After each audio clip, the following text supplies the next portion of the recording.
Recently, we saw the sale of Mike.com, a progressive digital media brand, for a dismal $5 million. Shortly before the sale, they laid off their entire staff. Now, this is shocking because they were once valued at $100 million, so they've fallen quite a bit. We're now seeing Univision, after only a couple years, try to sell the Gizmodo Media Group.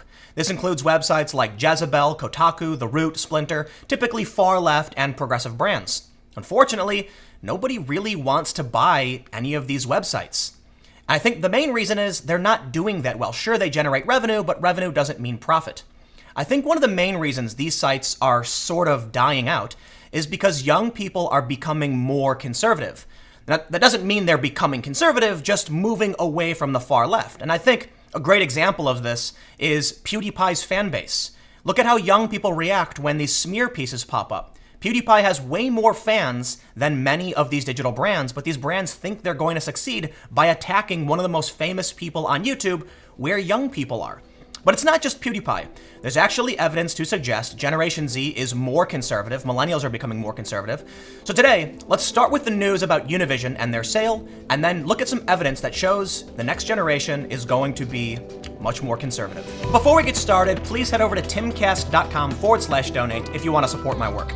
There's a monthly donation option. I do accept cryptocurrency. I have a physical address, and there's even a shop where you can buy clothing that I've actually designed myself. From the New York Post, Univision struggling to find a buyer for Gizmodo sites. It's a tough market for digital news sites and blogs, and Gizmodo Media Group is starting to look like the latest casualty. The money-losing operator of sites like Jezebel, Deadspin, and The Onion is still struggling to find a buyer 6 months after it got put on the block by Univision, the Spanish-language broadcasting giant, sources told the Post. Earlier this month, more than 2 suitors submitted offers in a second round of bidding that began late last month, insiders said. Nevertheless, Univision, which acquired Gizmodo in August 2016, when it scooped up the assets of bankrupted Gawker Media, is still casting around for better offers, according to a person with knowledge of the process. The process has been active, and it's all going to boil down to price, according to a source familiar with Univision's thinking. Univision is not interested in giving it up for nothing. Nevertheless, insiders say it could have a tough time getting the price it wants, even though Gizmodo brings in between $70 and $80 million a year. Sources said current bidders include Brian Goldberg, the hard-bargaining owner of Bustle Digital Group, who last month scooped up the once-hot millennial-focused site Mike for $5 million. If you're not familiar with the Gizmodo Media Group, I'll just point this out. The Root is the most shared left-wing source on Facebook, according to a study done by Newswhip. However, the most shared conservative source is the Daily Wire, and they get something like 5 times the traffic that The Root does. Now, full disclosure, I used to work for a Univision joint venture called Fusion, which eventually changed its name to Splinter and now is part of the Gizmodo Media Group. When I worked there, I was told by some people that the reason they're pushing for far-left media is that marketing people, analysts, consultants, they're telling them that the next generation is progressive, that young people want progressive politics, and if they want to be on the forefront of the changing landscape, this is what they need to embrace. But I always thought that was rather bad advice, especially when I would watch PewDiePie content. PewDiePie has made videos before talking about how the gender wage gap is a myth, and it's actually just not true. And I'm thinking, if young people are watching that, why would they trust what these left-wing sites are saying? But more importantly, if PewDiePie actually has 78 million subscribers, look, not all of them are obviously people who watch PewDiePie every day, but he's got a ton of fans. What do you think they're going to talk about when they see all of these sites smearing PewDiePie? It's going to turn them off and push them to the right. But don't take my word for it. There have been numerous studies confirming this very fact. One of the most interesting takes on this comes from Forbes, a story that reads, "Why Democrats Should Be Losing Sleep Over Generation Z." And the reason they should be losing sleep is because Gen Z is becoming more conservative. It's also true that millennials are actually becoming a bit more conservative. The story basically makes that point and references several studies. They mention a UK study at The Guild did a survey of almost 2,000 adults and found that on issues like gay marriage, marijuana legalization, transgender rights, and even tattoos, 59% of Gen Z respondents described their views as conservative and moderate. This is a radical change from 83% millennials and 85% of Gen X, who state that their views are quite or very liberal on those same issues. What's worrying is that given their more conservative leanings, Gen Z was not taken into account during this election, even though for many of them it was their first. Younger generations are famous for being liberal. Therefore, we mistakenly assumed that Gen Z would vote Democratic.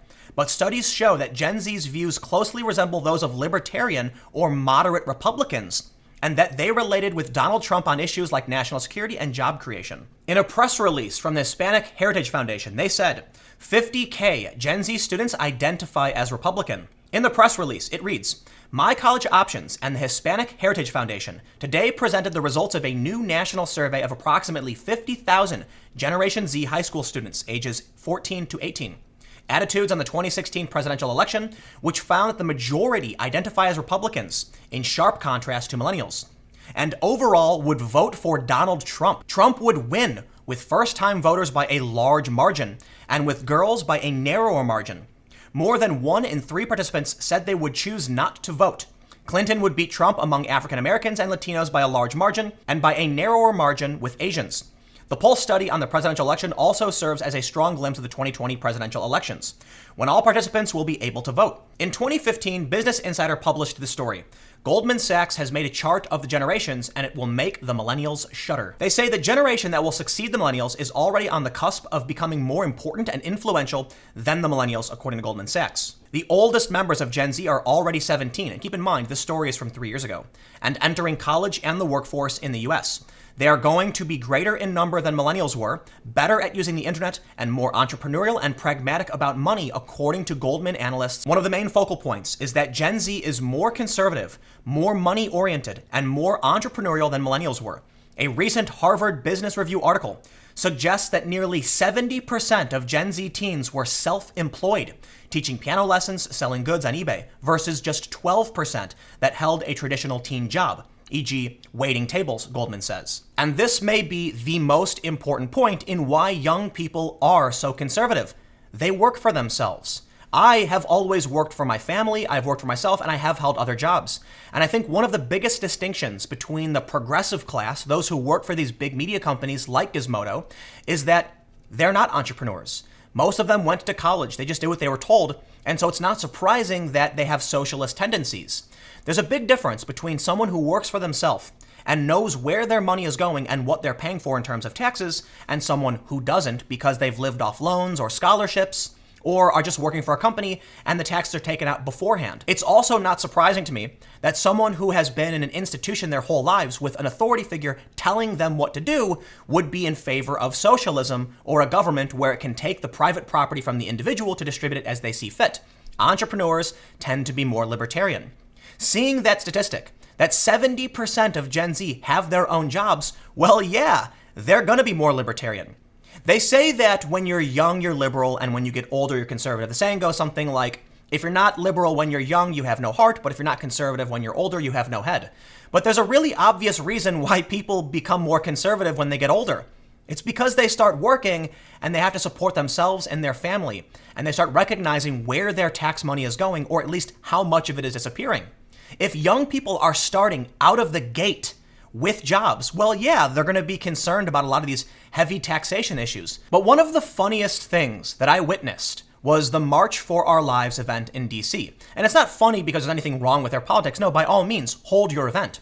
But because the media was heralding this as young people rising up, when it wasn't. It wasn't young people who attended that event. Young people don't support these policies. They really are more conservative by several different metrics, even the Hispanic Heritage Foundation saying they are. The Washington Post ran this story on March 28th. Here's who actually attended the March for Our Lives. No, it wasn't mostly young people. The writer says, as part of my research on the American resistance, I have been working with a research team to survey protesters at all the large-scale protest events in Washington since President Trump's inauguration. By snaking through the crowd and sampling every fifth person at designated increments within the staging area, we were able to gather a field approximation of a random sample. So far, the datasets include surveys collected from 1,745 protest participants. Like other resistance protests and like previous gun control marches, the March for Our Lives was mostly women. Whereas the 2017 Women's March was 85% women, the March for Our Lives was 70% women. Further, participants were highly educated, 72% had a BA or higher. Contrary to what's been reported in many media accounts, the DC March for Our Lives crowd was not primarily made up of teenagers. Only about 10% of the participants were under 18. The average age of the adults in the crowd was just under 49 years old, which is older than participants at the other marches. 49 years old, the average age of those protesting for gun control. It isn't young people. What's also interesting is that they tend to be college educated, which goes back to my earlier point. Young people as entrepreneurs and as independent creators know what it means to have to deal with your own finances.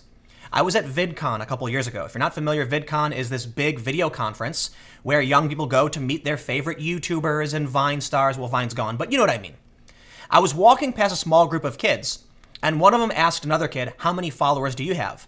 One kid then goes, "I have 84 subscribers on YouTube." And the other kids go, "Whoa!" And what that said to me was that they were sort of quantifying their success. It's a very entrepreneurial attitude. They have a standard and a goal. They knew that they wanted to increase this number. And ultimately, making their own account, they have to figure out how to produce content to attract viewers. This made them more goal-oriented, more libertarian, more entrepreneurial. Something very different to what we've seen from those who spent so much time in college. But another issue that's been very important is that college hasn't been a defining factor in success for many people. In fact, many of those who are very successful, especially on YouTube, haven't gone to college. Sure, some people have, don't get me wrong, but I don't think college is what made them successful. In fact, college probably holds them back because of the debt they accrue and the time they spend focusing on school instead of perfecting a craft or a skill. And people say to me, because I actually didn't finish high school, they say, "Oh, but you're an exception to the rule." I don't think that's the case. When you see so many people graduate from college with massive student loan debt, the student loan debt is skyrocketing and now they're demanding that it be forgiven. That signals to the younger generation, these policies don't work and you better avoid it. But not only that, who wants to graduate with a degree and pay massive debt and go work in a cubicle? They want to follow the adventures of Casey Neistat. They want to laugh and play games with Logan and Jake Paul. They want to watch their fun prank videos on YouTube. That means at a young age, they're going to be driven towards this path to success and not school, where they'll be put in an institution and then end up wasting time and money. But this loops back to the point about PewDiePie. Who are these kids? They're kids who watch YouTube, who understand you can be successful working on your own. They hold their own jobs, make their own money. They're driven to be more conservative, and then they see the Gizmodo Media Group lying about people they like. PewDiePie being smeared over nonsense. And these kids aren't stupid. Some of them are 18, 19 years old. They're going to vote, and they're sick and tired of you insulting the people they like and lying, and they can see it.